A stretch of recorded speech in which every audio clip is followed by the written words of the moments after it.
SER Podcast. Hola, soy Javier Ruiz y esto es Hora 25 de los negocios. Hoy, paro histórico. Yo estoy en el sector comercial, empecé trabajando con un contrato hasta fin de obra y me cambiaron a un contrato indefinido y muy bien. Pues yo pertenezco al sector de los medios y en principio yo he notado mucho más la contratación indefinida por los beneficios que obtenemos la gente que contratamos. Empleo histórico, es extraordinario el dato de paro de hoy. El paro cae al 11,6%, cae bien por debajo de los 3 millones de parados, estamos en 2.700.000.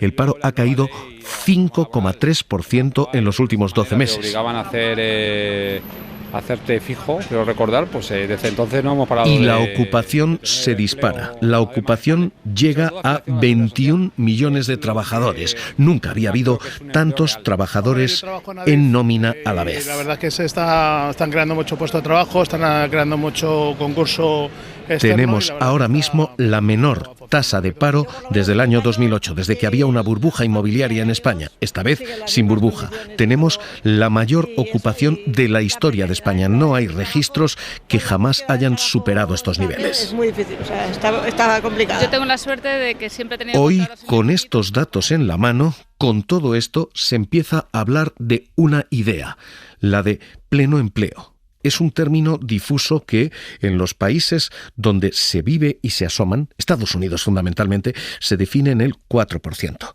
Aquí el pleno empleo se cifra en el 8%. Estamos en el 11,6% y el gobierno dice ese pleno empleo está al alcance de la mano. Llegados a este punto, estamos en condiciones de que el siguiente paso sea alcanzar el pleno empleo. Tenemos que seguir trabajando, hay que seguir ahondando en estas políticas, con reformas estructurales, con inversiones, pero el pleno empleo está ya al alcance de la mano, esa debilidad histórica. ¿Qué se entiende por pleno empleo? Pleno empleo es literalmente el paro inevitable. Cuando alguien, por ejemplo, se traslada de una autonomía a otra, deja su puesto de trabajo y todavía no se ha incorporado, ese paro de traslado es un paro estructural, es un paro que no puede ser perforado, no se llega al paro cero, se llega al pleno empleo. Y ese pleno empleo aquí se cifra, insisto, en el 8%. Ese es ahora mismo el tema de conversación hoy en lo económico y el objetivo que se busca en lo político. De hecho, 3 autonomías están ya en esa situación en España: Baleares, Euskadi y La Rioja. Con todo esto se empieza a acariciar el pleno empleo, tirado fundamentalmente por un sector servicios. Estefanía Salvatierra, ¿qué tal? Muy buenas noches. Hola, buenas noches. Que es el que está funcionando especialmente. Sí, en líneas generales podemos decir que todos los sectores funcionan, pero en la letra pequeña hay 2 que registran las mayores caídas de paro. Son el sector servicios, con 200.000 parados menos, y la construcción, con 23.000 parados menos. Pero es que esta EPA deja unos datos que baten récords. La tasa de paro cae al 11,6%. Desde 2008 no veíamos una cifra así. 365.000 personas salen de las listas del desempleo, no solo dejando atrás la barrera de los 3 millones de parados, sino cayendo hasta los 2,7 millones. Todas las comunidades autónomas mejoran sus datos, pero destacan 3. Como decías, Euskadi, Baleares y La Rioja se sitúan por debajo del 8% en tasa de paro, algo que en nuestro país significa pleno empleo, y al que siguen de cerca Navarra, Cataluña, Castilla y León y Cantabria. Crece también la ocupación, con 600.000 nuevos cotizantes, situando el total en más de 21 millones. Es otro récord de esta EPA. Y al crecimiento del empleo hay que sumarle que es un empleo que se consolida, porque más de 400.000 contratos firmados son indefinidos. ¿Qué significa realmente pleno empleo? En términos y en economías más desarrolladas o más competitivas estaríamos hablando de un 4%. Pero aquí es un 8%. Un 8% de paro empieza a entrar en ese terreno. Escuchen cómo se vive en una autonomía que está ya en pleno empleo. Hay 3 por debajo de ese 8. Baleares, Euskadi, La Rioja, 7,5% de paro en esas 3. Escuchen cómo trabaja un empresario que no encuentra trabajadores. Viene de lejos. Llevamos durante los 2 últimos años, desde la pandemia, podría decir, en el que cuesta mucho más encontrar profesionales del mundo de la tecnología y de la información. La pandemia afortunadamente trajo el teletrabajo, pero también nos ha permitido... Esta es la vida en La Rioja. Las empresas riojanas, tener que competir con empresas de otras ciudades, en el que sus y esto empieza a dibujar dos Españas. Una España en la que es difícil encontrar trabajadores, esto, Baleares, Euskadi y La Rioja. Sube bastante. Tenemos contacto con otras empresas y les pasa exactamente lo mismo. Y otra España en la que lo que es difícil es encontrar trabajo. Fundamentalmente Andalucía, algo menos Castilla-La Mancha y Extremadura, pero el interior de Andalucía especialmente registra tasas de desempleo todavía de 16-18%. Hoy la consejera de Empleo en Andalucía decía, sí, hay dos Españas, pero Andalucía está intentando converger. El mercado de trabajo andaluz tiene fortaleza, nos deja una tasa de desempleo aún muy alta, pero comparándola con el 37,5% del que veníamos, ¿no? que estuvo en anteriores etapas, pues tiene una tasa de desempleo del 18%. Vemos que cada vez vamos convergiendo más con España y un número de desempleados también muy alto, pero que en definitiva también... Hay dos Españas y hay una España que se asoma al pleno empleo. Si uno dibuja el mapa, la parte del norte de España es la que ahora mismo tiene esa situación. Baleares y luego, en el norte, insisto, Euskadi y La Rioja. Pero es que si uno sigue recorrido por el norte, Navarra, Cataluña, Aragón y Cantabria están por debajo del 9% del paro. Y otras 3 autonomías más, tirando algo más hacia abajo, desde Galicia a Castilla y León y Madrid, están en el 9,5%. Así que tenemos todo un norte que es más eficiente o más empleado, más rico en cualquier caso, y un sur que se está quedando atrás en términos de empleo. Y el debate del pleno empleo empieza a ser el de 1, si es un objetivo factible, posible, y 2, si nos rompe España en 2. De momento el debate político está servido y hay quien lo está acariciando ya. Hoy decía el presidente Pedro Sánchez. Por tanto, el objetivo es un acuerdo con los agentes sociales para que en 4 años logremos el pleno empleo. Nuestro objetivo para la próxima legislatura tiene que ser lograr el pleno empleo. Esto al final, ¿qué quiere decir? Que bajemos la tasa de paro estructural al 8%, que bajemos a la mitad la tasa de paro juvenil, la tasa de paro de larga duración. Yo creo que tenemos que hacerlo de la mano de los agentes sociales, como hemos tomado todas las grandes decisiones durante esta legislatura. El Partido Popular, algunos responsables del Partido Popular, fundamentalmente Isabel Díaz Ayuso, empiezan a hablar de pleno empleo en los datos en los que están, no en el 8, sino en el 10%, 9,56 está Madrid. Ayuso Una dice, de nuestras aspiraciones es lograr el pleno empleo en la próxima legislatura y queremos conseguirlo a través de la digitalización. Tenemos metas e ilusiones. José Ignacio Conde Ruiz, catedrático de Fundamentos de Análisis Económico, subdirector de FEDEA. ¿Qué tal? Muy buenas noches. Hola, buenas noches. ¿Pleno empleo al 8% realmente es pleno empleo? Bueno, Javier, aquí digamos que todo depende, ¿no?, de cómo lo quieras definir. Digamos que para la economía española, que tiene un cierto desajuste entre la oferta y la demanda, por así decir, con algunos problemas estructurales de parados, pues que tienen formación que quizás pues no es lo que demandan las empresas, pues sí, podríamos estar pensando en esos niveles, pero yo creo que en ese sentido habría que ser ambiciosos, es decir, deberíamos buscar un pleno empleo que sea pues con tasas de paro más bajas, aunque eso va a llevar más tiempo, claro. Ajá. Tenemos un dato, en cualquier caso, indiscutiblemente bueno o tenemos un dato que es puramente temporal. Está tirando tanto el sector servicios y está tirando tanto el turismo que da la sensación que después de la pandemia la economía ha cambiado. La gente ya no está comprando tanto bien industrial, Alemania está en recesión, como está comprando servicios, vacaciones, España está en expansión. Tenemos un paro que se consolida, que mengua, o tenemos flor de un día después del verano volverá el desempleo. Bueno, digamos que el dato es incuestionablemente bueno. Yo creo que ha sorprendido a todo el mundo en positivo. O sea, las previsiones que había con respecto al paro y también con respecto a la creación de empleo, pues yo creo que ha estado por encima de todas las expectativas. Es cierto que ahora tampoco vamos a sorprender que tenemos una economía que tiene algunos sectores estacionales y por lo tanto, pues yo creo que pues ya el siguiente dato, pues seguramente que veremos del tercer trimestre, pues habrá una bajada, ¿no?, con respecto a este, pero no obstante estamos en niveles históricamente altos. O sea, nunca ha habido tantos ocupados en la historia de España y por lo tanto aunque bajemos, pues siempre digamos que desde el punto de vista estacional, que también además la EPA nos lo estima, ¿no?, tanto en horas como en ocupados, pues se ha acelerado la creación de empleo, ¿no? Está 1,5 por encima, ya quitando los efectos calendarios y estacionalización, y en horas es verdad que es menos, pero sigue estando 0,5 por encima de lo que había en el trimestre anterior. hoy constatamos que la campaña electoral ha terminado. Todo el mundo, absolutamente todo el mundo, coincide en que este es un buen dato, desde la patronal, desde la COE. En un trimestre habitualmente favorable para el empleo, esta EPA resulta especialmente positiva, gracias al esfuerzo de las empresas y el sector privado en mantener y generar sus puestos de trabajo en el actual contexto. Es Gregorio Izquierdo, de la patronal, Carlos Gutiérrez, hasta los sindicatos, comisiones obreras. La fuerte creación de empleo, junto a la mejora de los salarios, del poder adquisitivo de los salarios, que ya estamos viendo y que se tiene que sostener en el tiempo, mejora la vida de las familias. Cristina Estevez, UGT. Se han creado 400.000 empleos con carácter indefinido y la tasa de temporalidad se reduce hasta un 17%, 5 puntos menos que el año anterior.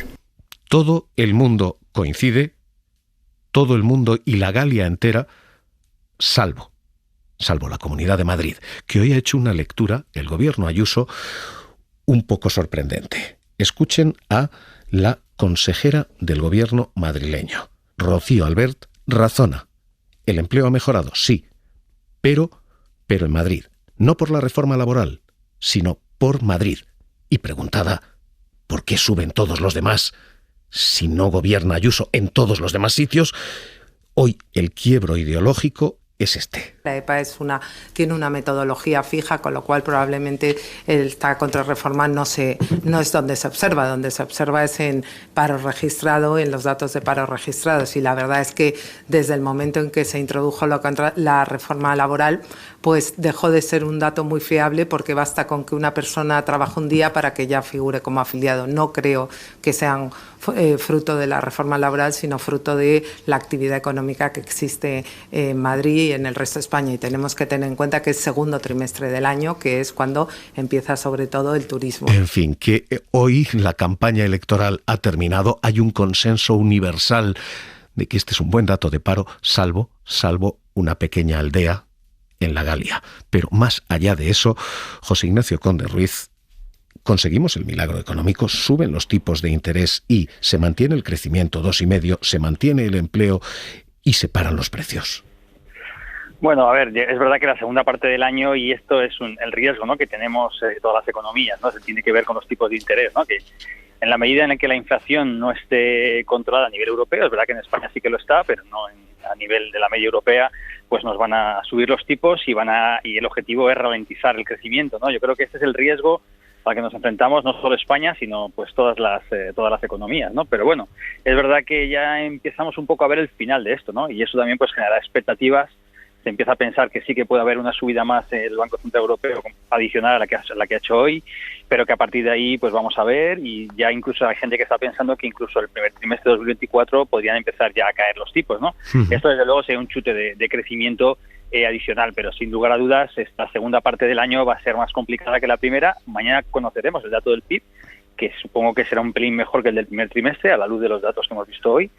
Y sí que es verdad que la segunda parte del año va a ser un poco más complicada, pero no para España, sino para todo el mundo. O sea que de momento el aterrizaje suave es factible, pero no está garantizado, esto no está hecho todavía, ¿no? Efectivamente, yo creo que ese es el principal nubarrón que tenemos, ¿no? La inflación y los efectos de la política monetaria, que claro, es que, Javier, es complicado, porque esto no es como sube el volumen de la radio, que tú lo puedes regular automáticamente. Tú aquí, como te pases, tienes que esperar 9 meses para ver los efectos, y como te hayas pasado, pues puedes generar un problema.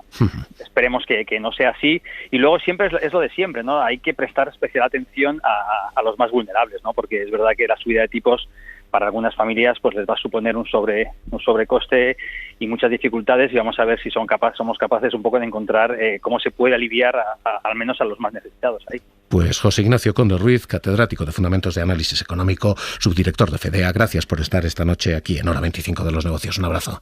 Un abrazo fuerte, Javier. Esta es ahora mismo la lectura y efectivamente, hoy además han subido los tipos de interés, con un Banco Central Europeo que admite que está dando medicina dura a todas las economías, aunque no todas las necesitan. Hoy se mencionaba explícitamente a España, lo hacía Christine Lagarde. Obviously, the numbers that we see now for Spain, with inflation trending towards 2% and hopefully sustainably so, plus unemployment numbers that are as low as they have ever been, admitiendo que las cifras de España con inflación por debajo del 2% y desempleo cayendo No pueden servir para frenar las subidas de tipos porque no están generalizadas en todos los estados. Así que la medicina dura va a seguir, aunque España pueda estar mejor que los demás. Y eso es exactamente lo que ha pasado hoy, subida de tipos.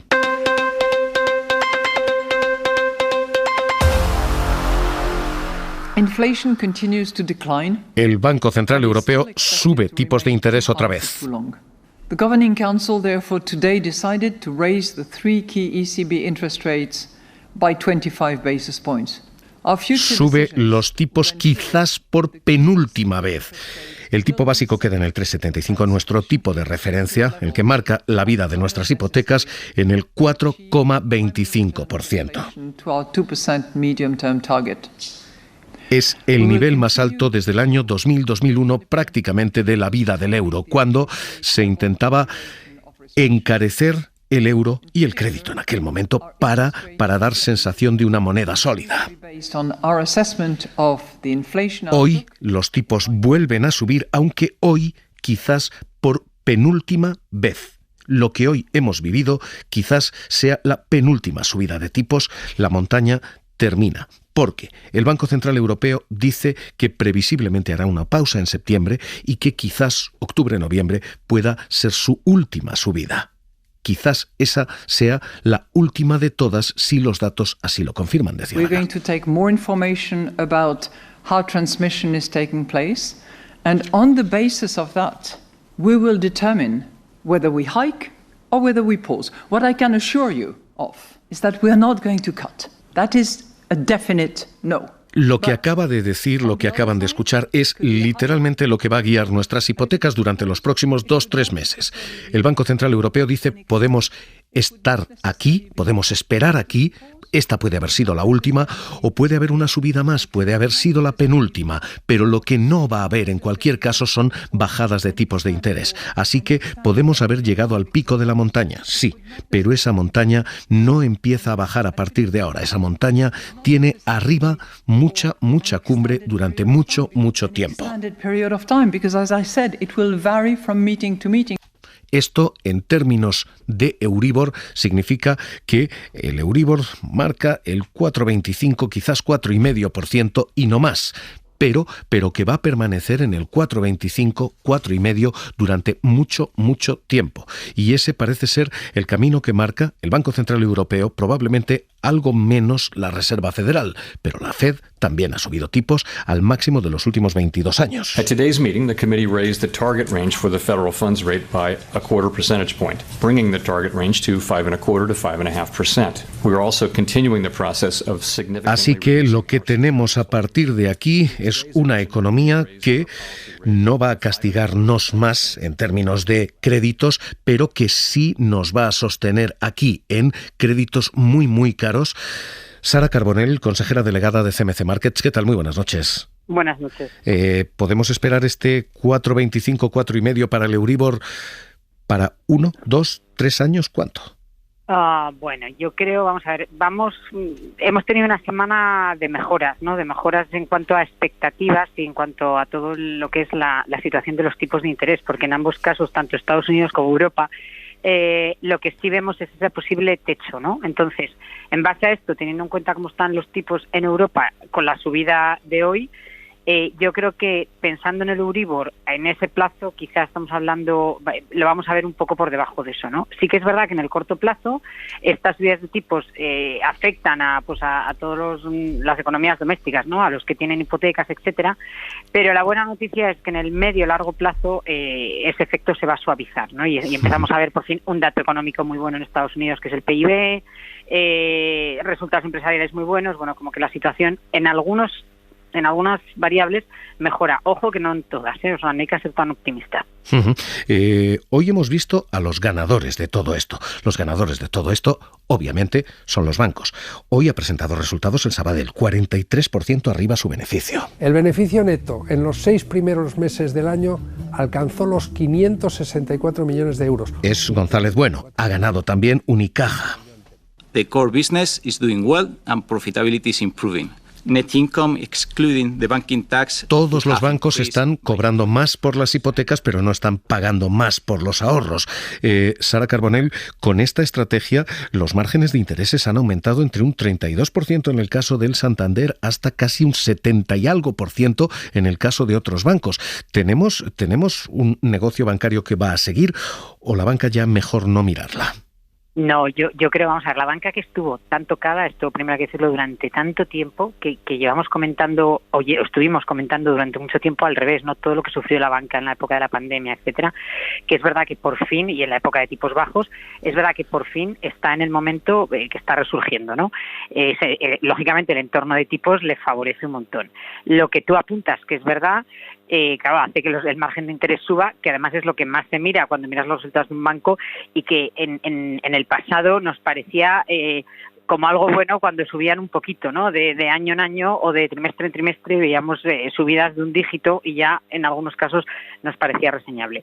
Con lo cual, en realidad, yo creo que especialmente, luego hay que mirar uno a uno, pero sí que hay bancos que todavía siguen teniendo potencial. En el caso de Sabadell, además, por ejemplo, que lo estabais comentando, creo que la gestión es muy buena.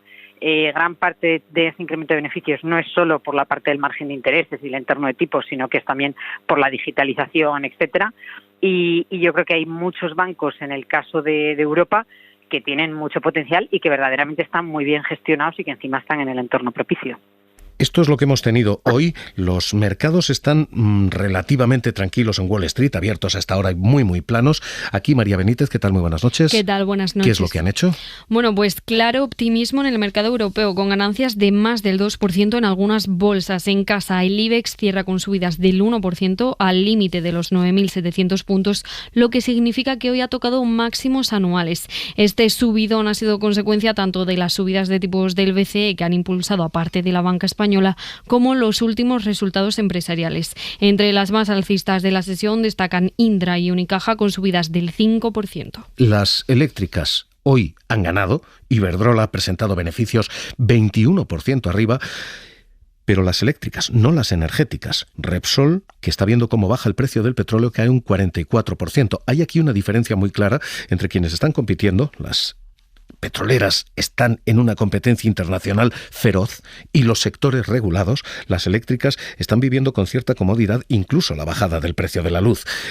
Sara Carbonell, ¿eléctricas todavía una apuesta?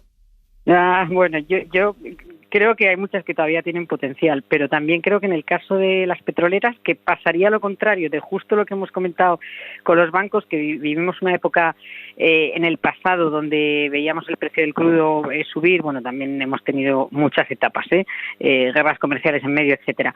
Pero es verdad que ahora, se quedan un poco más rezagadas. Pero sí que es verdad que con los datos que hemos visto hoy de PIB, de fortaleza económica en Estados Unidos, si vemos ese techo de fin de subida de los tipos de interés y estabilizarse la economía, lo que cabe esperar es incremento de la demanda del crudo, ¿no? Del petróleo. Con lo cual, en el largo plazo, estoy hablando, ver subidas de precios, y eso volvería a beneficiar a las petroleras, e incluso puede ser un buen momento cuando caen, a lo mejor para comprar, ¿no? Para comprar el valor porque está más barato por esas caídas. Entonces, ahí lo dejo. Pues Sara Carbonell, consejera delegada de CMC Markets, gracias por estar con nosotros aquí en La SER. Un abrazo.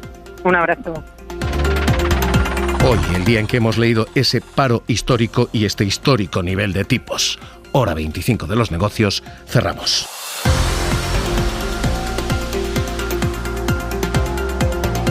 Suscríbete a Hora 25 de los negocios. Todos los episodios y contenidos adicionales en la app de Cadena SER y en nuestros canales de Apple Podcast, Spotify, iVoox, Google Podcast y YouTube.